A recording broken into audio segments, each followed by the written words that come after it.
It seems absolutely impossible to me that in over 20 years of public policy, we still have, or public policy surrounding HIV, we are still in a position within Australia where people can actively still feel fear of a person with HIV and still be ignorant about the issues of HIV. It seems to me to be almost incredible, and I know that I've cited this issue before. My brother died 32 years ago with cancer, melanoma, and he was 28 years old when he died. And he was a teacher, and he had cancer treatment, and he came back to school at Bingra High School, and the parents came to see the principal to say that they did not want their children in the class with my brother as a teacher because they felt that there could have been a transmission of his cancer to their children. And my brother was forced to take further leave because the children's parents thought that their children may be at risk.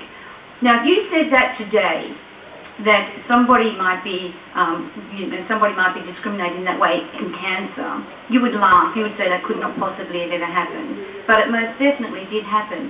Yet the same period of time, almost down the pathway of HIV has not seen the rapid progression toward acceptance and understanding and changes in thinking, and that simply amazes me.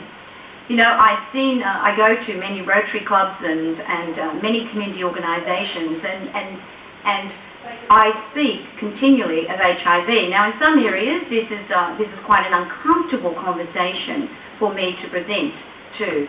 But yet, in those same people, I have witnessed and been part of their extraordinary fundraising components for the plight of those in Africa who may be suffering the challenges of being diagnosed of the HIV/AIDS or so-called, generalised epidemic in Africa. They will raise many, many millions of dollars on the issues of those in other countries.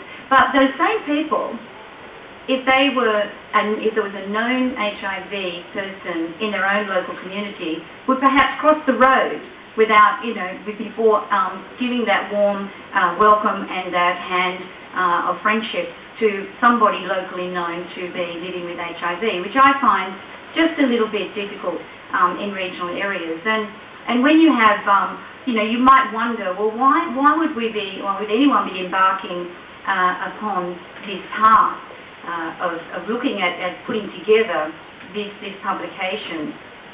You see every good reason why they should. The monograph that you have and will have here today and read opens up the sensitive discussions on legality, morality, and reality of criminalisation of HIV transmission within Australia.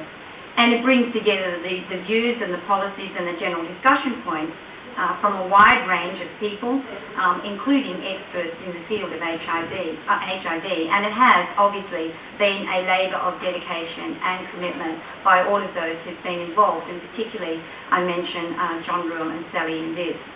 I'd like to congratulate NAPWA and all of those who've been involved in this most significant and I'm sure at times a very difficult exercise in the undertaking of this work.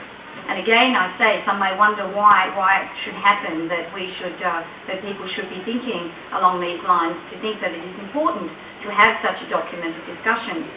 Well, I think when you have HIV-positive women who are concerned that there may be some mother-to-child transmission prosecution at some stage, I think that whilst that seems like almost impossible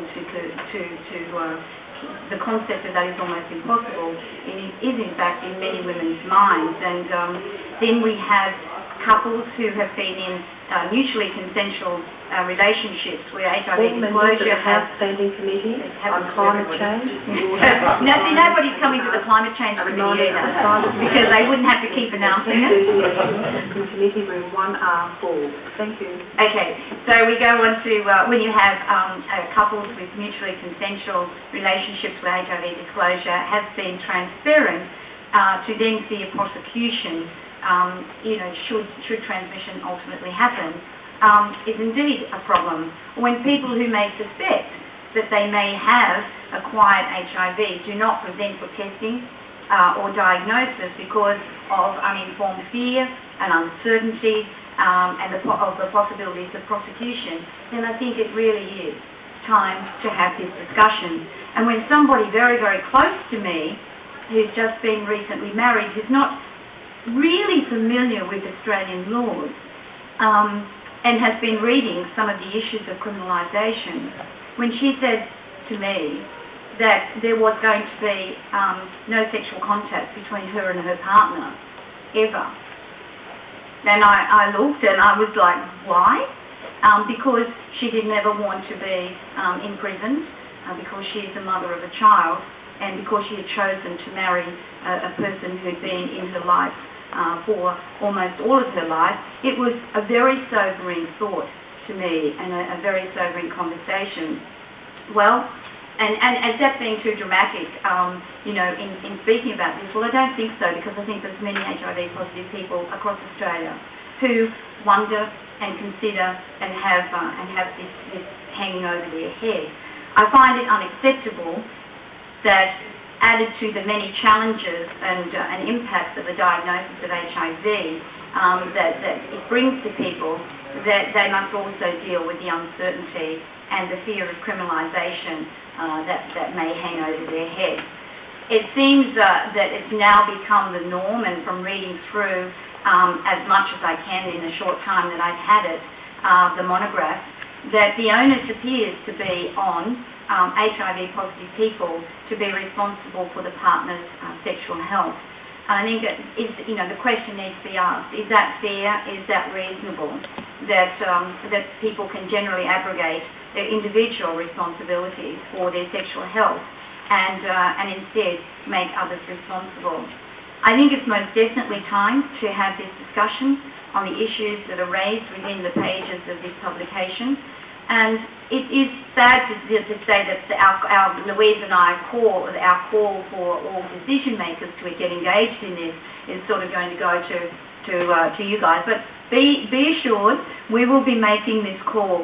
I think it is absolutely imperative that decision makers get involved in these issues. So Louise and I together will be urging our parliamentary colleagues, those in the state as well that we can come in contact with, to support NAPWA on the launch of this monograph, to recognise that it is the responsibility of all decision makers to engage our minds onto this issue, and how we as leaders in policy making and decisions can look to ensure that the rights and the dignity of all people living with HIV and all people within Australia, regardless of what you what challenges you may have in your life, have that dignity and respect, and that you are treated equally.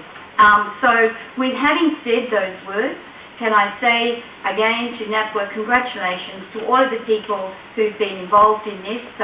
It is a great pleasure and honour for me to be asked today here to launch the publication for discussion, and I look forward to the future direction, where to from here, and I look forward to playing a very key role in ensuring that we can bring about the best possible outcomes. So, with that said, I now officially launch this publication, The Criminalisation